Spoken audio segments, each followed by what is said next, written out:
If you're ever out hiking or even in your backyard, you might come across a beautiful log like this. And I wouldn't blame you if that tempted you to flip it, because there is some cool stuff under these logs. When you look under these logs, you're gonna see the typical big bugs that you would expect to see, such as all of these millipedes, which are grouped up together.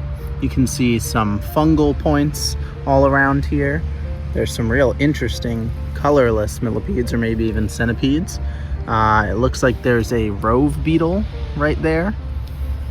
I see a greenhouse millipede. Oh, here's the larva of some sort of beetle. It looks like some sort of grub there. And then the other thing that's pretty common, an isopod. This is what you expect to see when you flip a log like this. What you might not notice is the life that's even just a bit smaller. For example, here is a springtail. This is one of the bigger springtails, but this guy is still pretty small. In comparison to my finger, you can see we're talking something quite minute. And yet still he, a slightly smaller springtail, is a giant in comparison to that guy right there, the tiny white one moving around. All of these are incredibly interesting creatures living under these logs, but they're way too small for us to see with the naked eye or take any relatively good pictures of. Sure, I could get those millipedes, but something like that, no way. And that is why I got into macro photography.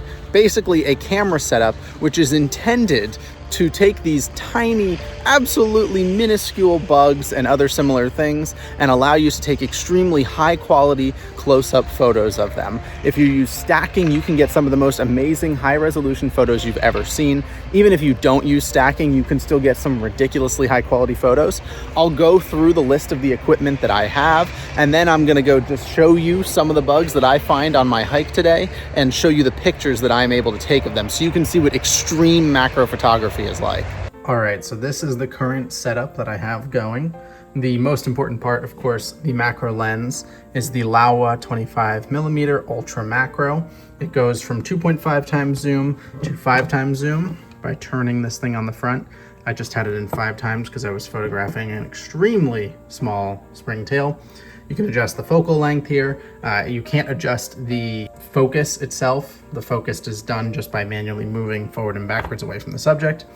I am using a Godox V350 flash, which pretty good flash, just turns on, connects to the camera, give it a value, and it, flashes to make the lighting appropriate. I have a diffuser to dim the flash. I actually have an AK diffuser, which is like a more expensive one. This is like a $5 one off Amazon, but honestly, I've had better results with this so far. So until I get used to the other one, I've just been using that. And of course, the camera body is an Olympus. It is an OMD M1 Mark II, which is an awfully convoluted name, but I like Olympus. I've done Olympus cameras before. They're good to program, easy to work with, have all the settings at easy access, and I like where all the buttons are and everything. So that is the setup that I am working with. Let's photograph some stuff. Oh, look, it's another snail, but not one of the, I don't even know how to describe it, the normal, typical whirly snails. It's sort of like a dome snail, like a pillar snail. It's like coming out of the side of the log almost. Oh, that's gonna look awesome with the photo, I bet. Let's see. I'm just gonna photograph this snail, turn the camera on, turn the flash on. The flash was already on, turn it on again now that I turned it off. And I'll show you guys the process of actually getting the photo. For the most part, it's just a matter of getting the insect or whatever you're photographing in frame, and then you sort of move around slightly to adjust the focus. And honestly, the biggest problem tends to be, how do I find the snail in the first place?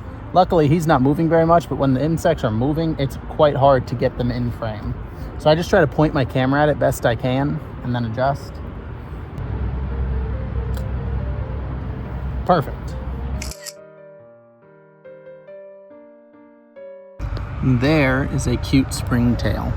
That is the highest quality that I can get on my phone. This is my phone zoomed to 6 times on this little springtail on this log. Now, macro lenses do have an effective range. Believe it or not, this camera could not photograph that entire millipede right there, who is quite small. But that is too big for this lens. Because it's a macro lens, it's so focused on tiny things that things like that, I would not be able to get the whole thing in frame. I could get a nice photo of his face, which I'll try to do. There is a mite. They never stop moving, so they're pretty impossible to get a photo of, but I will try my best to show off the macro lens, because that is an absolutely tiny guy. Oh my God. Okay, there's my finger for scale. Look at this absolutely tiny snail. It's so adorable. Oh yeah, we're gonna take some nice pictures of that.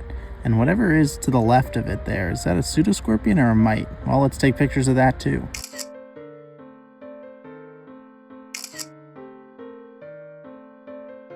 Check out this leaf hopper. He is absolutely beautiful and absolutely minuscule. Nope, okay, goodbye. Well, he's gone, but guess what? I got pictures of him with the camera so we can appreciate his full beauty. Oh, I love looking under fresh fungus. You can find all sorts of things living in this.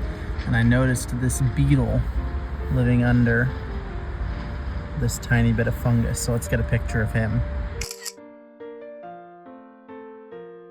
Now, if you're not into bugs, you're probably not even watching this video anymore. But if you are, by some miracle, and you're more into artsy photography, I just want to demonstrate how cool macro lenses are. I flipped this rock and found this leaf with these water droplets on the underside. So I'm going to take a macro photography shot with my camera of the underside of this leaf with all of the water droplets so that you guys can see what they look like under a macro lens and see the artistic use of the camera besides just bugs.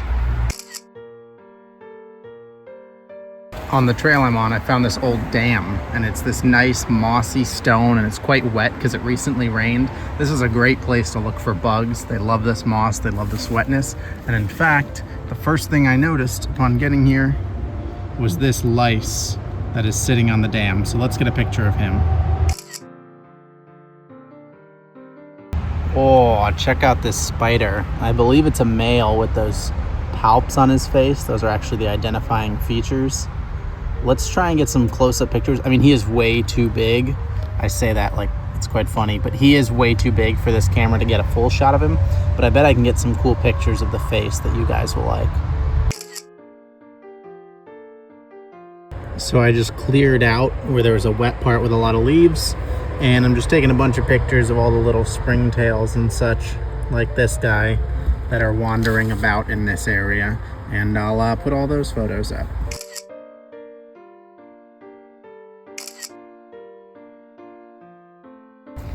Ooh, check out this tiny spider sitting on the side of the log here. It's quite an interesting one. See what he looks like under the macro lens. Oh, and under this log I found one of the cutest springtails in existence, what's known as a plump springtail.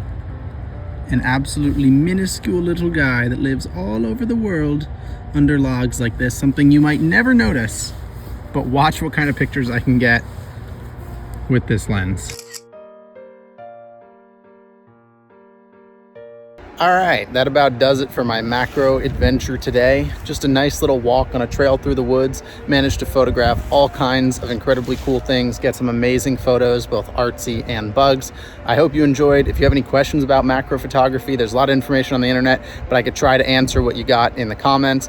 I was guided by a lot of people. Shout out to the iNaturalist Discord, who gave me most of the advice on what camera to pick, what flash to pick, what lens to pick. And I've sort of just gotten used to macro photography over the past week or two as I've been trying it. Hope you enjoyed. Have a great day.